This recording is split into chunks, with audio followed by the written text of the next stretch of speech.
L'aspect émotionnel, il est énorme en fait dans une transmission et c'est quelque chose que les entrepreneurs sous-estiment énormément. Il faut savoir quand on est dirigeant d'entreprise, quelque part on est formaté pour masquer ses émotions. Je viens au boulot avec des pieds de plomb, ça va pas, j'ai eu un mauvais week-end, ça se passe pas bien dans mon couple, ça se passe pas bien avec mes enfants. Est-ce que je le dis à mes employés? Est-ce que je le dis à mes managers? La réponse est non. J'ai vraiment appris pendant 30 ans, 40 ans, 25 ans, peu importe, à masquer extrêmement fort mes émotions.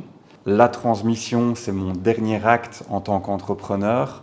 Et là, je dois quelque part assumer mes émotions. Je travaille avec des financiers qui viennent travailler en costume noir, cravate noire, chemise blanche, et à qui je vais livrer mes émotions et leur dire qu'en fait, je ne sais pas vraiment si je veux vendre, etc. Bon, il est évident que ça ne va pas.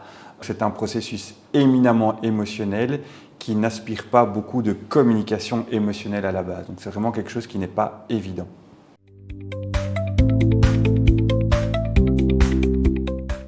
Alors pourquoi en fait c'est tellement impactant au niveau de mes émotions en tant que dirigeant? Mais tout simplement, quand je vais vendre ma boîte, c'est mon bébé, elle occupe une énorme place dans ma vie et en fait je vais avoir la peur du vide. Parce que quand j'aurai vendu ma société, je perds une certaine légitimité, je perds une certaine place dans la société. J'ai en fait un énorme vide qui va se créer. Si je n'ai rien d'autre dans ma vie, mais ça va être excessivement compliqué de le remplir. Alors ce qu'on fait souvent en préparation de transmission, je vais beaucoup leur parler de dépendance aux dirigeants. Et je ne vais pas tout de suite leur dire que c'est aussi une question émotionnelle pour eux, mais le fait de les aider pendant 1 an ou 2 avant la cession de l'entreprise à passer la main au niveau opérationnel de leur boîte, ça va leur permettre quelque part de remplir leur vie en dehors de l'entreprise et de trouver du sens ailleurs. Ça c'est fondamental, ça va vraiment faciliter d'un point de vue émotionnel le processus de transmission.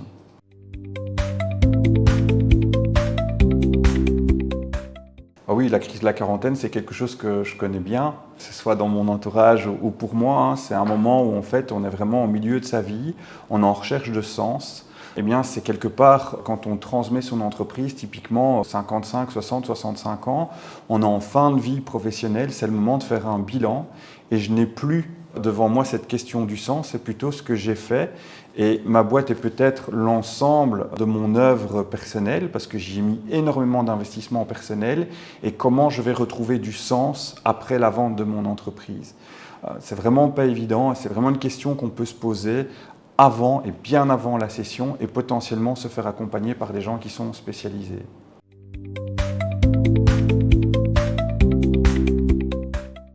Le cabinet, évidemment, il apporte un accompagnement stratégique, financier, négociation, valorisation juridique, mais aussi un accompagnement émotionnel.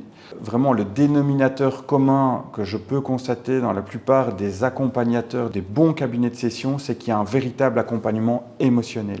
On a l'habitude des transmissions, on en a fait potentiellement des dizaines, des centaines. C'est un mécanisme qui revient très souvent. Et donc, clairement, la personne qui va vous accompagner, assurez-vous que vous avez un lien humain avec cette personne, que vous allez pouvoir lui parler de vos émotions et qu'elle va pouvoir en retour vous donner des conseils, vous orienter éventuellement vers des gens qui vont pouvoir vous accompagner si vraiment la démarche est peut-être trop importante.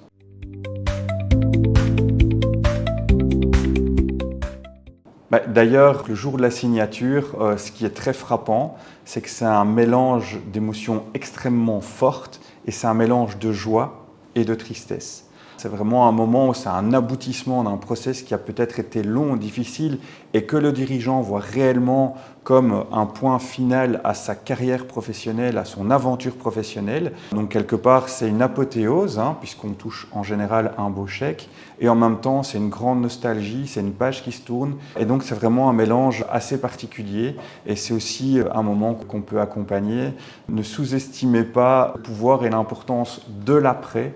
Il faut fêter ce closing et il ne faut pas hésiter non plus à se faire accompagner ou à discuter peut-être avec des groupes d'entrepreneurs qui ont vendu leur boîte. Ce sont des gens et des relais qui peuvent être très intéressants pour vous.